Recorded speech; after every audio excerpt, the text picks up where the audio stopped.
So in the last video, we talked about long-term goals and planning, and that you'll need to begin taking steps to achieve those long-term goals, such as getting the gear put together that you'll need, setting up a stock of food, what have you.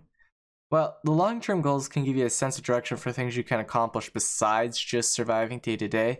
You may find that it's hard to get in the groove of things or survive for longer than a day at a time, making it seem like a long-term goal is pointless if you're just going to die before you get there, which is what I hope to be able to help you guys with this guide. So let's get right into it. As you've probably guessed with the title, this is how to structure your playstyle a week at a time to help you maximize your time and get set up whatever long-term plans you have. This guide will probably help you out a lot if you're new or struggle with making it to new regions or past a couple of amounts of days, a week at a time, etc. At this point, if you haven't already, I'd suggest looking at my making progress video and my weather video to help give you guys some more context for what I'm about to explain next, and I'll have a card in the upper right hand corner for those videos. So if you've played the game for a bit, you'll notice that the Long Dark is home to some variable weather patterns, and these patterns will have a large impact as to what you can do and when you can do certain things. The nice thing about these patterns is that, well, as patterns go, they're a bit predictable to an extent. One thing to note about this is that weather gets more unpredictable and more varied at the higher up on the difficulty that you go.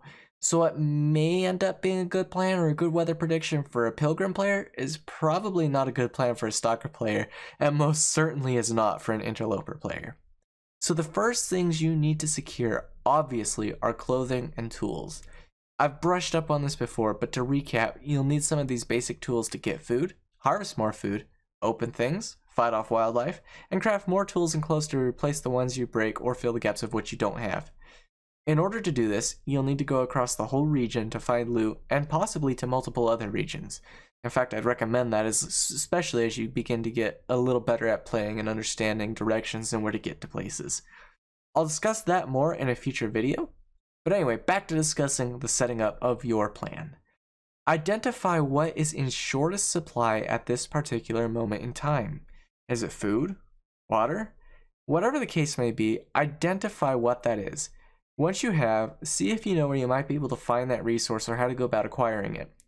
The goal here is to get a renewable source of this identified and then start tapping into that as available.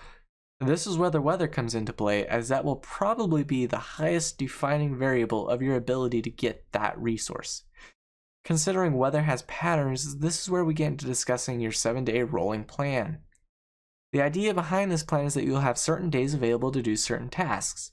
For example, in Interloper, with matches being so rare, there's only a few days where it's clear enough to get a mag lens fire off, or where it's not so windy to blow it out.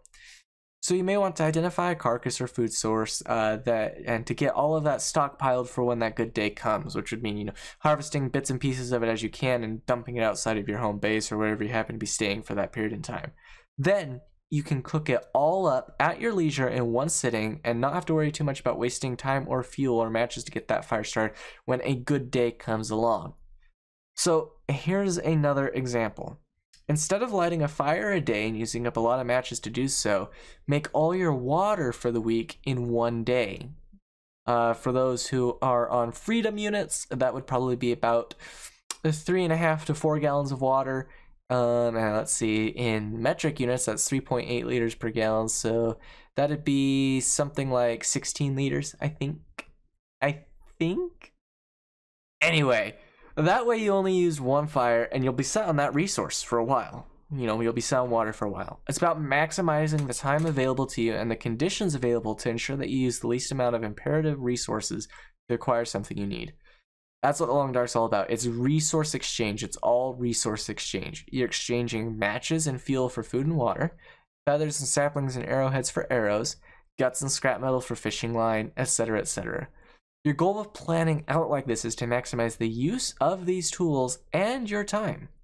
So back to our Interloper example. Now that you managed to get the food and water secured for the week, you're not spending every day freezing to death trying to secure food while also trying to forge tools, while also trying to get clothes made or find more matches or get more loot, etc., etc. Having secured a day or two a week to focus on one critical aspect of your survival, you free up the rest of that time to put into exploring or crafting or securing more resources or animals to cook up later, whatever your mind takes you to be as your next important step in survival or achieving your long-term goal, etc. As mentioned in the previous videos, the available wiggle room you'll have in making these plans varies on the difficulty you're playing at. Pilgrim players will have tons of fire starting materials and comparatively decent weather on their hands compared to even a Stalker player. You'll need to fine-tune your playstyle to ensure that you can make the most of what you have to maximize your survival. By making a little plan like this and focusing up on saving those materials such as meat and then using that good clear day to get a mag lens fire off if you're on Interloper, you can spend the rest of your time pursuing the other critical aspects of your survival in that run.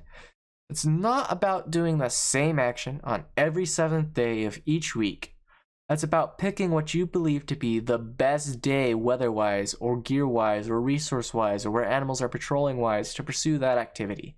When you pick those conditions to be the primary decision factor, you're going to be more prepared when those days roll around to take advantage of that and increase your overall levels of safety and security.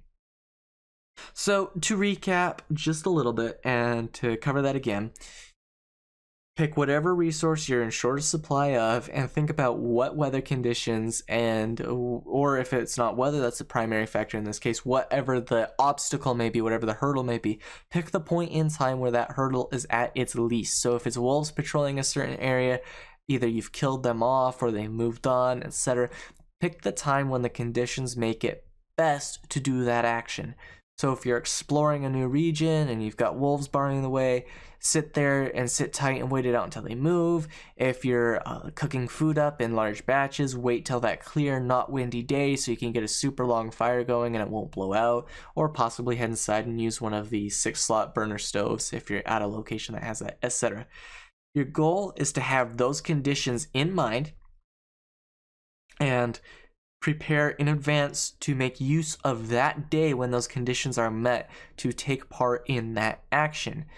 And you're going to want to always plan a little bit further out with that supply making than just 7 days, because it may be possible that the weather gets bad and you just don't have that opportunity when you thought you might, and you might start running low on things. You always want to have a little bit of extra security. But anyway, that's to recap that again. I hope this has all made sense to you guys, and that the examples helped you understand the concepts I'm trying to explain. If you have any questions or didn't understand something I was trying to explain, don't hesitate to let me know in the comments below, and I'll be sure to respond to you as quickly as possible. As always, I've been Lonelywolf. I hope this guide has helped you. Until next time, stay safe and stay warm out there.